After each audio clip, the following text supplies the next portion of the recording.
dari lagu-lagu sendiri, apakah lagu-lagu yang diciptakan, ada beberapa lagu itu yang mempengaruhi kita karena dia isinya adalah mantra-mantra, terutama Ada. lagu-lagu barat yang membuat, Ada. katanya dulu ada orang kalau habis denger lagu pengennya bunuh diri. Ada. Itu namanya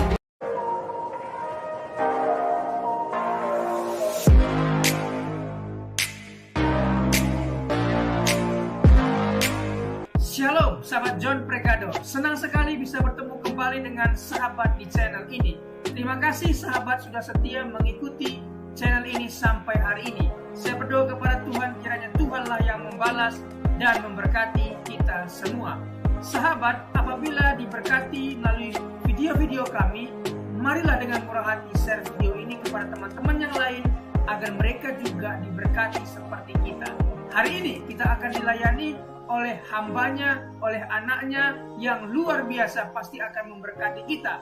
Oleh sebab itu, mari kita dengarkan pesan dan persiapkan alat tulis dan kelengkapan lainnya untuk sama-sama mendengarkan pesan penting yang akan dibagikan buat kita. Sebelum kita lanjut, jangan lupa sahabat untuk menekan subscribe dan juga berikan like dan juga share video ini. Terima kasih, mari kita berdoa. Bapak yang baik, kami menyiapkan hati, pikiran kami untuk sama-sama mendengarkan pesan yang penting ini. Berkatilah kami, sehingga kami boleh mengerti, mencatat, membagikan pesan ini kepada teman-teman yang lain. Berkati anakmu, hambamu yang akan membagikan pesan penting. Berkati sahabat John Pregado dimanapun berada. Terima kasih, kami siap mendengarkan pesan penting ini. Demi nama Yesus.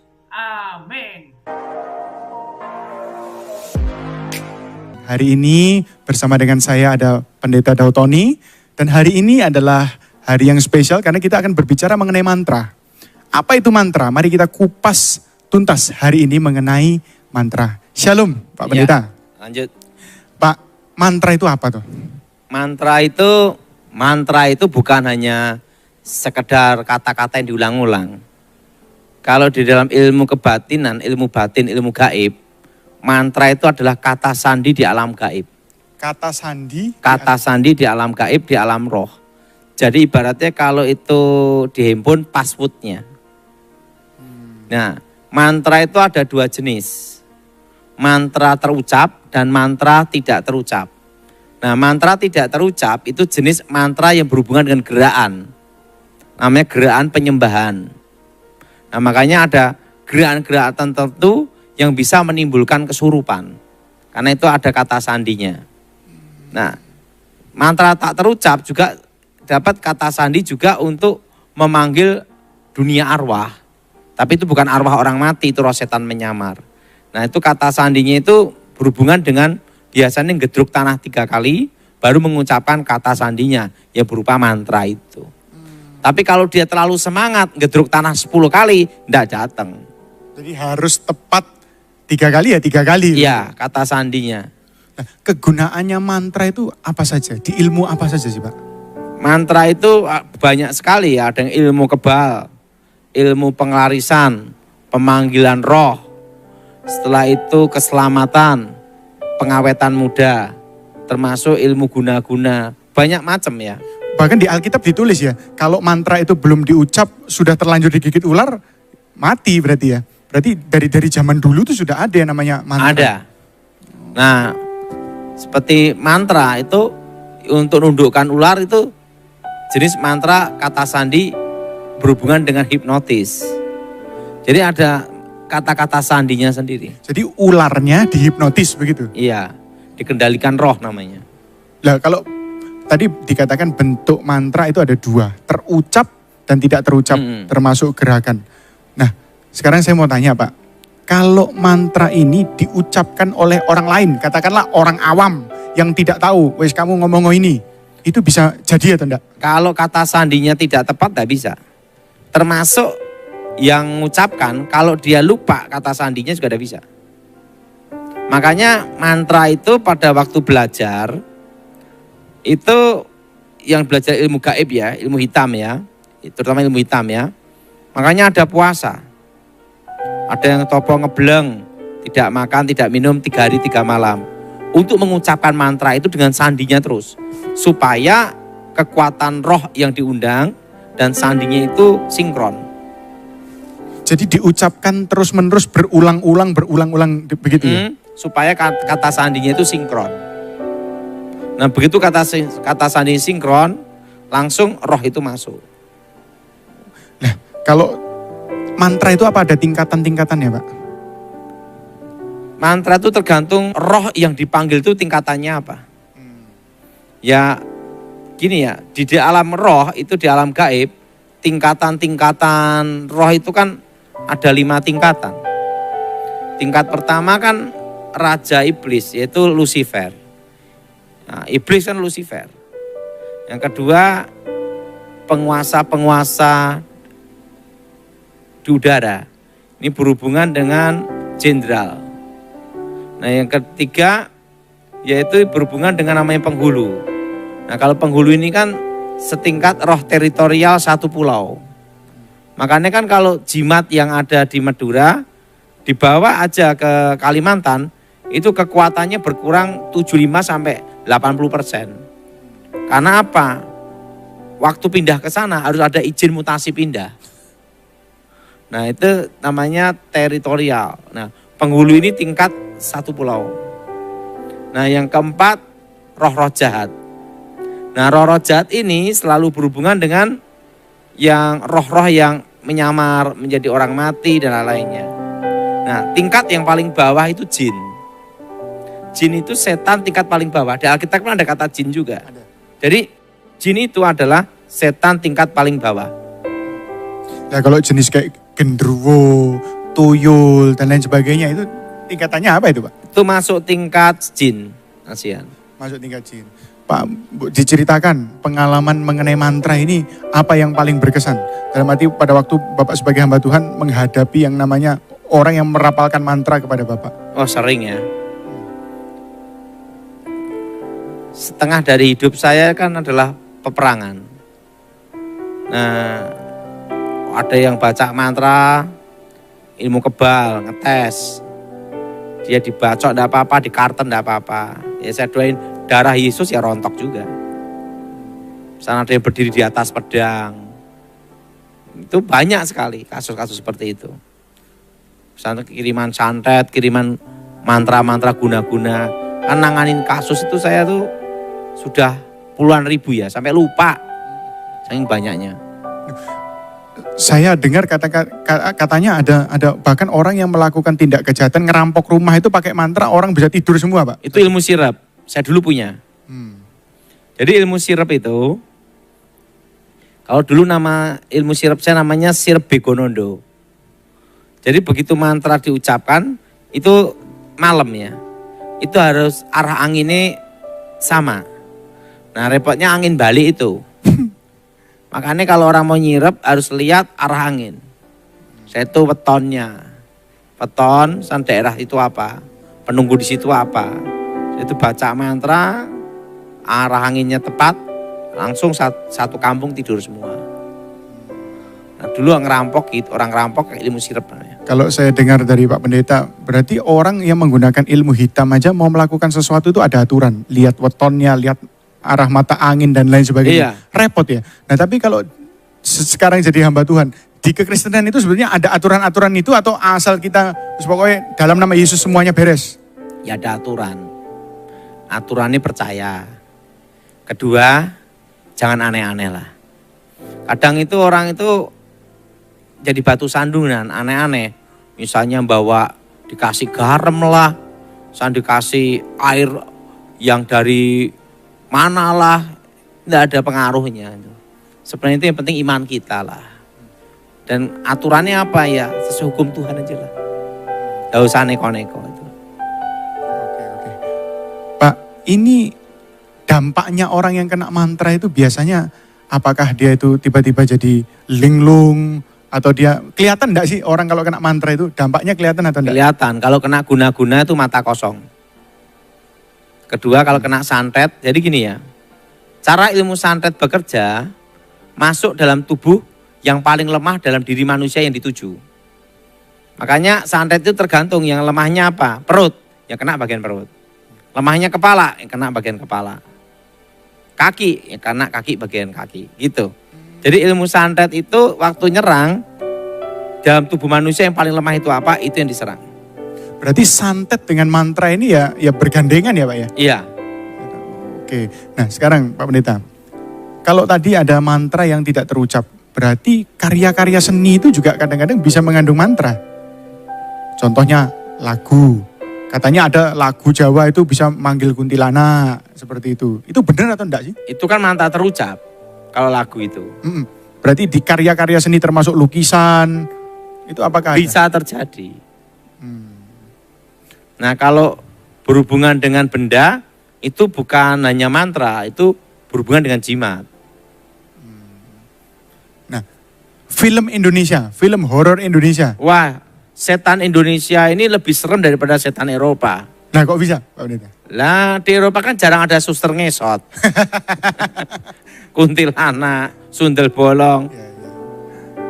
Film-film Indonesia, film-film itu apakah menggunakan ilmu-ilmu hitam? Belum tentu juga. Kita kan tidak bisa sapu rata ya. Tidak bisa, belum tentu. Tetapi kalau Pak Pendeta misalnya pernah lihat nggak sih film-film hantu Indonesia itu? Saya terus terang tidak suka ya. Karena udah bosen. Karena sudah ngelihat setannya sendiri. Saya itu penasaran Pak Pendeta. Apakah dari film itu kelihatan kan bisa lihat oh ini pakai ilmu, enggak pakai ilmu. Saya jarang lihat kayak gitu tuh. Ya. Jarang ya.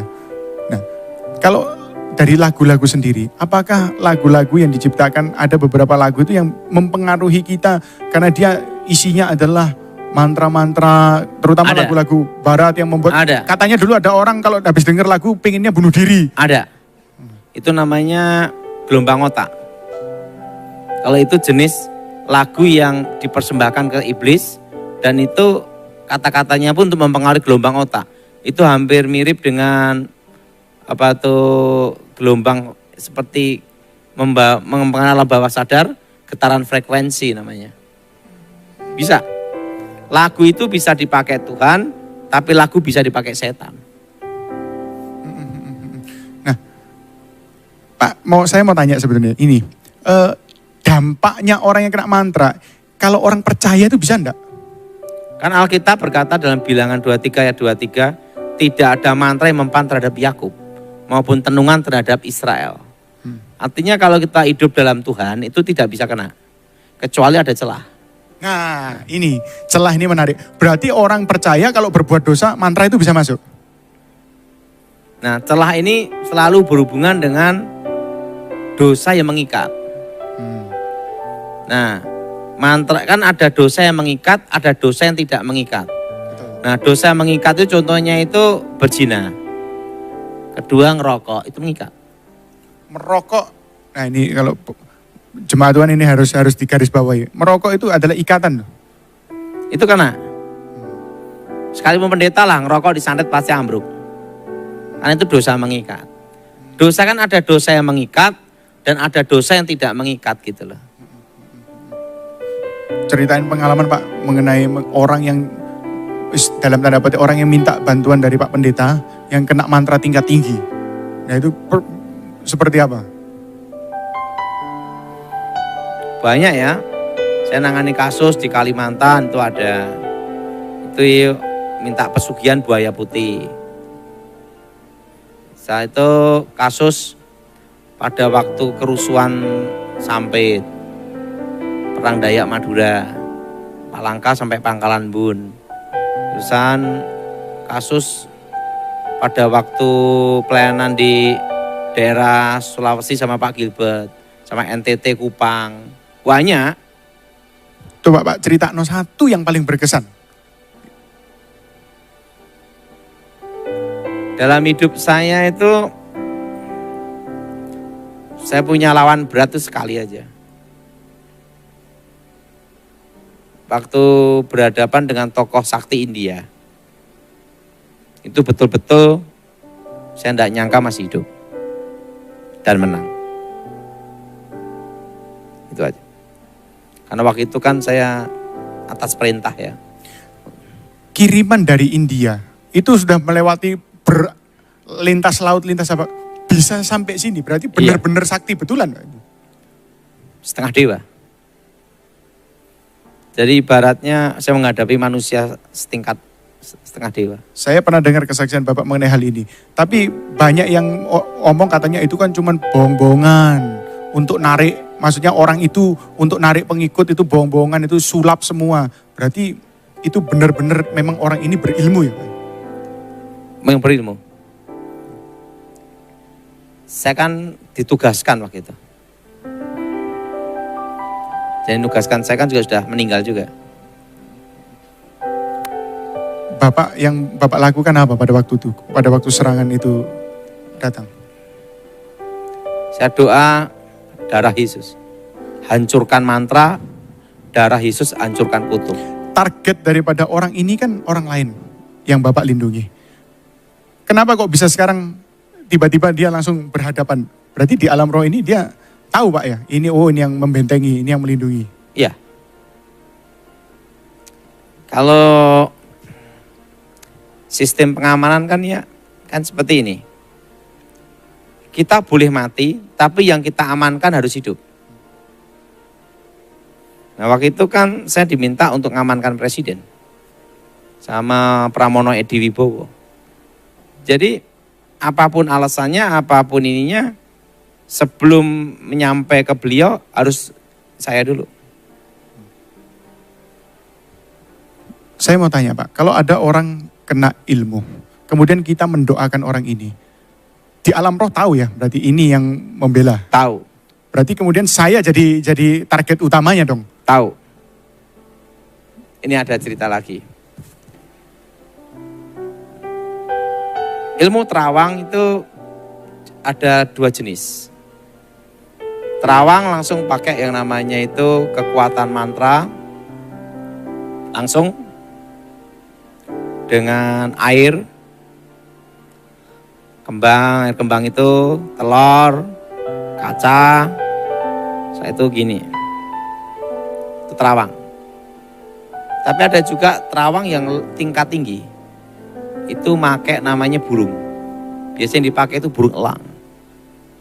Saya pernah nangani kasus itu. Jadi dengan ilmu terawang, elangnya datang, elangnya komunikasi.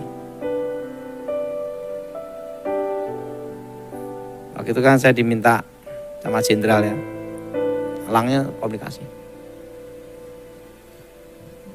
Kita doakan orang yang kena ilmu itu berarti kita ini jadi sasaran dong Pak. Iya. Berarti kalau hidupnya setengah-setengah, lebih baik enggak usah doakan orang yang seperti itu ya. Karena bisa kena serangan balik sendiri, repot sendiri dong berarti. Saya itu dalam hidup selalu percaya pembelaan Tuhan. Kita tidak bisa mengatakan setengah atau tidak setengah. Karena saya sangat percaya yang disebut Tuhan membela firman-Nya.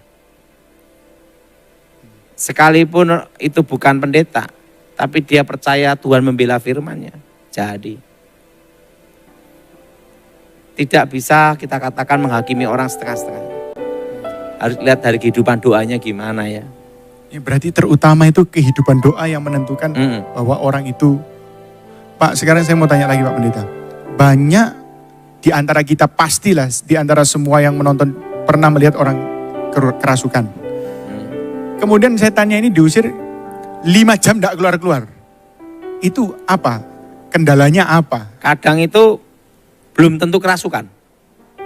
Saya pernah nangani satu kasus seorang pembantu dikira kerasukan. Waktu dikira kerasukan, berhari-hari dilayani pendeta. Sampai pendetanya teler semua. Nah, saya diminta datang ke sana, itu petugas pajak itu. Saya lihat, ini bukan kena ilmu hitam, bukan kuasa gelap, kejiwaan. Akhirnya langsung tak suruh berdiri ya. Berdiri, saya ngomong, ini bukan setan. You terus terang apa? Yang kamu minum.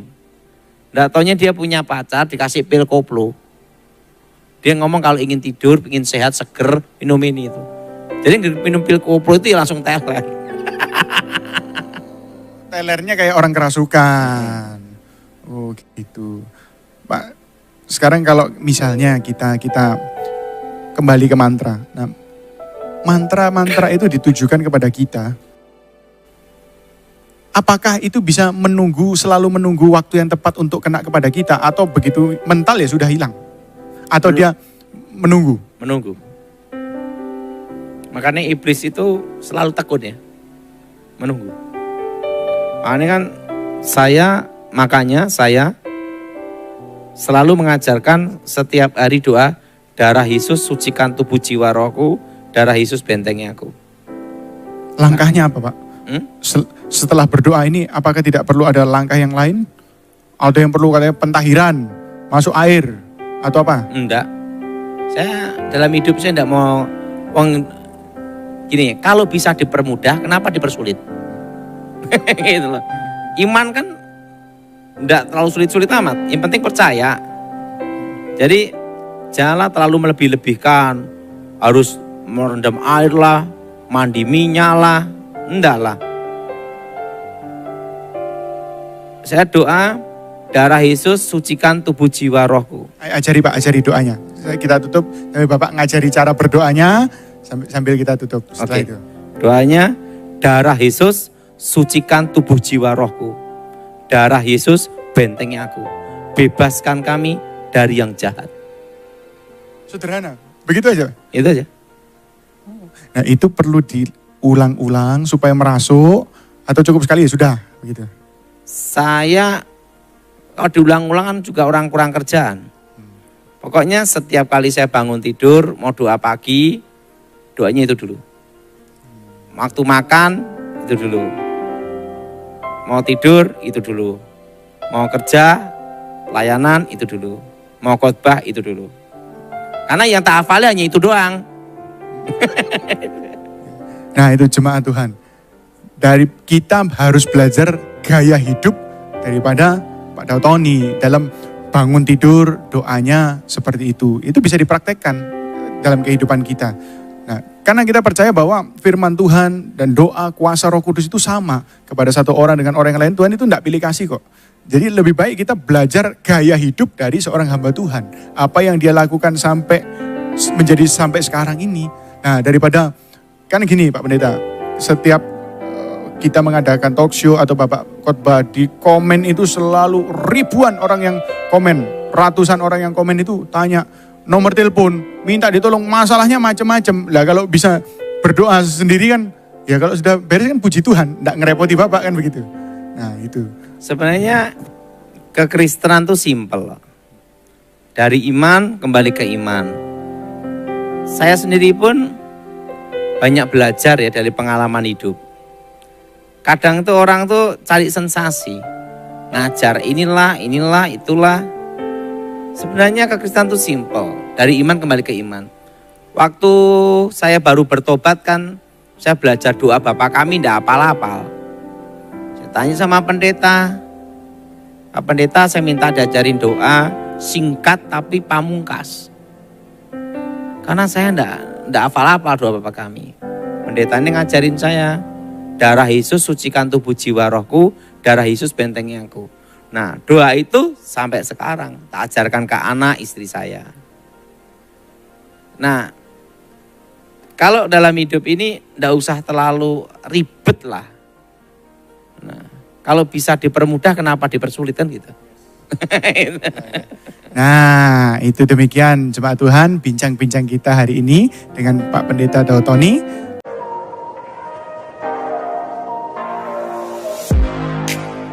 Terima kasih sahabat sudah menyaksikan tayangan kami hari ini. Saya percaya kita pasti diberkati. Apabila kita diberkati dengan tayangan hari ini, marilah kita dengan murah hati share video ini kepada teman-teman kita yang lain agar mereka juga diberkati. Firman Tuhan mengatakan diberkati untuk memberkati sehingga nama Tuhan dipermuliakan dan namanya diagungkan. Sahabat, banyak sekali pelajaran yang kita bisa ambil dari tayangan hari ini. Marilah catat poin-poin yang telah disampaikan, kita simpan dalam hati dan kita aplikasikan dalam kehidupan sehari-hari. Setiap kita pasti akan bertemu di yang namanya masalah. Kita tidak perlu undang masalah, tetapi dia sendiri akan menghampiri kita dengan maksud menguji iman kita, apakah kita tahan uji dan tetap mengandalkan Tuhan atau tidak. Tetapi Apabila kita menang atas masalah itu, maka kita juga akan mendapat pujian dari Sang Pencipta. Karena kita tahan uji dan terus mengenalkan Tuhan, tidak hanya dapat pujian, dapat mahkota juga. Mahkota abadi karena kita setia dan tetap kuat dalam Tuhan.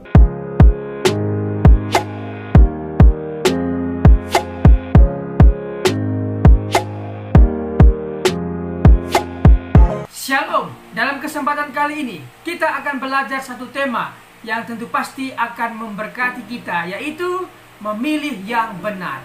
Orang percaya pasti memilih yang benar, memilih kegiatan pekerjaan yang benar yang menguntungkan dirinya di masa depan. Apabila hari libur, apakah yang akan kita lakukan? Apakah kita bermain game sepanjang hari dan membuka aplikasi main game sepanjang hari? Apakah itu yang akan kita lakukan? Orang percaya pasti menggunakan waktu yang sangat bijak. Bisa belajar, bisa beristirahat, dan juga bisa membantu orang tua. Jadi sekali lagi, orang percaya pasti menggunakan waktu sebaik-baiknya. Dia belajar, dia juga beristirahat, dan dia juga membantu orang tua, membantu orang-orang di sekitarnya. Sekali lagi, orang percaya pasti memilih yang benar. Ingat, 3B. Yang pertama adalah belajar, bekerja, dan beribadah. Ingat hal ini, ingatlah selalu belajar, ingatlah selalu bekerja, dan beribadah kepada Tuhan kita, Yesus Kristus. Sekali lagi kita akan belajar tentang tema memilih yang benar. Kita belajar dari tokoh satu Perjanjian Lama, satunya Perjanjian Baru. Kita mulai saja belajar dari tokoh Perjanjian Lama, yaitu Nuh. Kita akan belajar dari seorang tokoh yang bernama Nuh. Hal-hal apa yang akan kita pelajari? Mari kita dalami. Kejadian 6 sampai 10. Tetapi kita fokus di Kejadian 6 ayat 5 sampai 8. Mari kita baca firman Tuhan. Ketika dilihat Tuhan bahwa kejahatan manusia besar di bumi dan bahwa segala kecenderungan hatinya selalu membuahkan kejahatan semata-mata, maka menyesallah Tuhan bahwa ia telah menjadikan manusia di bumi dan hal itu memilukan hatinya. Berfirmanlah Tuhan, aku akan menghapuskan manusia yang telah kuciptakan itu dari muka bumi, baik manusia maupun hewan dan binatang-binatang melata dan burung-burung di udara, sebab aku menyesal bahwa aku telah menjadikan mereka. Tetapi Nuh mendapat kasih karunia di mata Tuhan. Mari kita pelan-pelan mempelajari ayat ini. Pertama, ketika dilihat Tuhan dari sorga, Tuhan melihat ke bumi dan dia melihat dan mendapati kejahatan manusia besar di bumi dan bahwa segala kecenderungan hati manusia selalu membuahkan kejahatan semata-mata. Di sini kita tahu bahwa alasan Tuhan marah itu karena ulah manusia. Kita lihat ulah manusia ini mengakibatkan hal apa saja. Pertama, Tuhan menyesal ya karena ulah manusia itu, sehingga lingkungan sekitar, yaitu hewan, binatang-binatang juga mendapat hukuman dari Tuhan. Jadi dari ayat ini kita bisa tahu bahwa Tuhan menyesal karena ulah manusia, dan dampak dari itu hewan-hewan pun mendapat resiko, mendapat konsekuensinya dari perbuatan manusia. Ketika kita membuang sampah sembarangan, apa yang terjadi? Tentunya pencemaran air. Binatang yang hidup di air tercemar dan hewan-hewan atau binatang yang hidup di air bisa mati karena ulah manusia membuang sampah sembarangan. Jadi marilah kita menjaga lingkungan kita sebaik-baik mungkin. Baca ayat 7 ya. Berfirmanlah Tuhan, aku akan menghapuskan manusia yang telah kuciptakan itu dari muka bumi, baik manusia maupun hewan, dan binatang-binatang melata, dan burung-burung di udara, sebab aku menyesal bahwa aku telah menjadikan mereka. Tuhan menyesal karena manusia, karena itu hewan pun kena dampaknya. Tetapi Nuh mendapat kasih karunia. Mengapa Nuh mendapat kasih karunia? Mari kita dalami. Siapa Nuh? Nuh adalah orang yang benar di mata Tuhan. Ingat, orang benar belum tentu benar di mata Tuhan.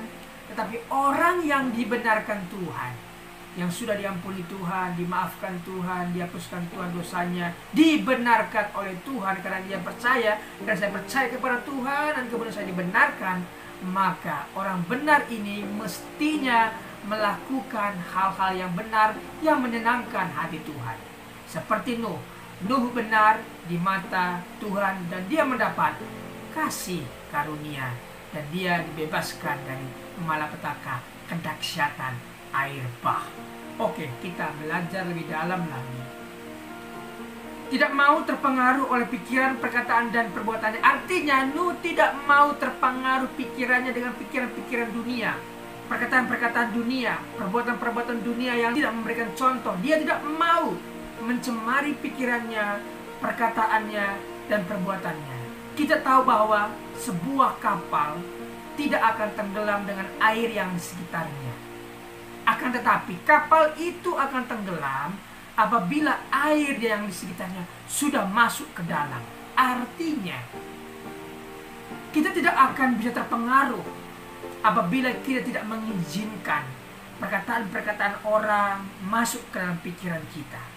Jadi pikiran kita ini adalah sebuah aset, sebuah properti yang sangat berharga. Jangan kita mau dikotori, dirusak properti kita oleh perkataan-perkataan orang.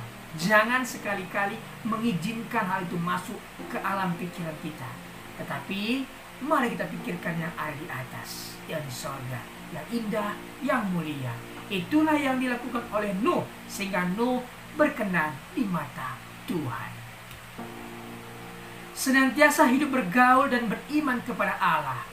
Orang yang sudah dibenarkan oleh Tuhan, maka senantiasa dia bergaul dan beriman kepada Tuhan. Apa yang dia lakukan, yang ada di Alkitab yang benar, perkara-perkara yang baik, itulah yang kita lakukan. Memang dalam Alkitab banyak sekali peristiwa, banyak sekali kejadian dituliskan untuk satu hal, informasi, satu hal lagi, pengajaran. Jangan kita menjadikan informasi itu dari pengajaran, tetapi carilah pengajaran yang menguatkan kita. Oke? Yang berikutnya, menjadi berkat dan contoh bagi keluarganya dalam ketaatan, kesalehan, iman, dan perbuatan baiknya. Nuh menjadi berkat dan contoh bagi keluarganya dalam ketaatan, kesalehan, iman, dan perbuatan baiknya. Jadi seorang bapa, seorang kepala rumah tangga harus mengikuti teladan yang diberikan Nuh kepada anak-anaknya, menantunya, bahkan istrinya. Inilah contoh yang memilih dengan benar. Berikutnya kita belajar dari seorang tokoh di Perjanjian Baru, yaitu Paulus. Hal apa yang akan kita pelajari? Kisah Para Rasul 9 ayat 1-6. Kita akan membaca dalam Kisah Para Rasul 9 ayat 1-2. Sementara itu, berkobar-kobar hati Saulus untuk mengancam dan membunuh murid-murid Tuhan. Ia menghadap imam besar dan meminta surat kuasa daripadanya untuk dibawa kepada majelis-majelis Yahudi di Damsyik, supaya jika ia menemukan laki-laki atau perempuan yang mengikuti jalan Tuhan, ia menangkap mereka dan membawa mereka ke Yerusalem. Siapa Paulus? Paulus memiliki doktrin yang begitu keras. Ajarannya menyakiti orang lain adalah salah. Tapi Paulus merasa benar. Ketika dia menyakiti orang lain, ketika dia menangkap pengikut Tuhan dan menjebloskan ke penjara, menganiaya, dia merasa benar akan hal itu. Tetapi sekali lagi, ajaran yang menyakiti orang lain adalah salah. Tuhan tidak pernah mengajarkan, bahkan agama-agama di dunia tidak pernah mengajarkan menyakiti orang lain adalah benar. Tidak, tetapi menyakiti orang lain adalah ajaran yang salah. Orang yang bertemu dengan kebenaran, Yesus, pasti melakukan dan memilih yang benar. Kita lihat, Saulus yang begitu bengis begitu keras, begitu kejam. Ketika bertemu dengan Tuhan Yesus, dia menjadi lunak, dia menjadi bertobat, dan dia menjadi orang yang memilih yang benar. Sekali lagi, orang yang telah bertemu dengan Tuhan Yesus pasti berubah. Jadi sahabat, apabila sahabat punya nenek, kakek, bapak, ibu, apapun itu, bawa mereka dalam doamu, doakan mereka. Ketika mereka bertemu dengan Tuhan, maka mereka akan berubah. Jadi sekali lagi, orang sekeras apapun, sebejat apapun, sebengis apapun, ketika dia bertemu dengan Tuhan, pasti lunak dan mengalami perubahan yang luar biasa. Contohnya adalah Paulus ini. Paulus memilih untuk menjadi pelayan Tuhan. Ketika dia bertemu dengan Tuhan, dia dibutakan dan dia di sana bertobat, berpuasa, kemudian dipulihkan, disembuhkan butanya, dan akhirnya dia memilih menjadi pelayan Tuhan. Memang Tuhan telah memilih dia dan menyiapkan dia menjadi penginjil luar biasa. Paulus menjadi penginjil yang luar biasa. Dari 27 kitab perjanjian baru, 13 diantaranya Pauluslah yang menulis atas ilham yang Tuhan berikan kepadanya. Jadi sahabat, orang yang telah dipilih Tuhan pasti memilih yang benar. Orang yang dibenarkan Tuhan pasti melakukan hal-hal yang benar yang tentunya menyenangkan hati Tuhan. Terima kasih sudah mengikuti pengajaran hari ini.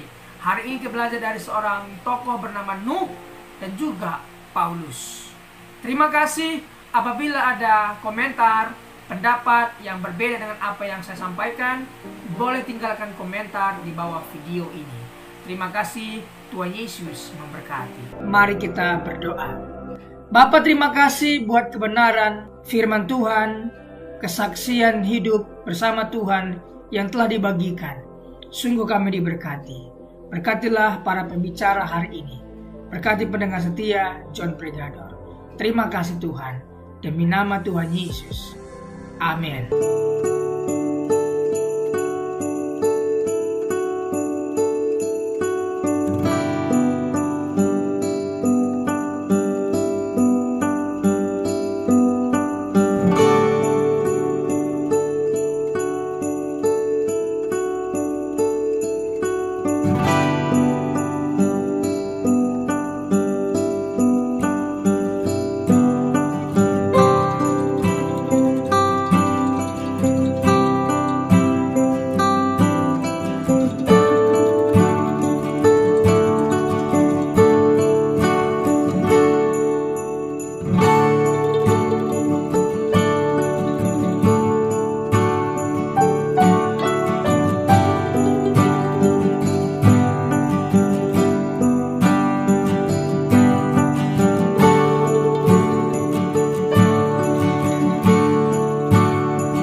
Tuhan.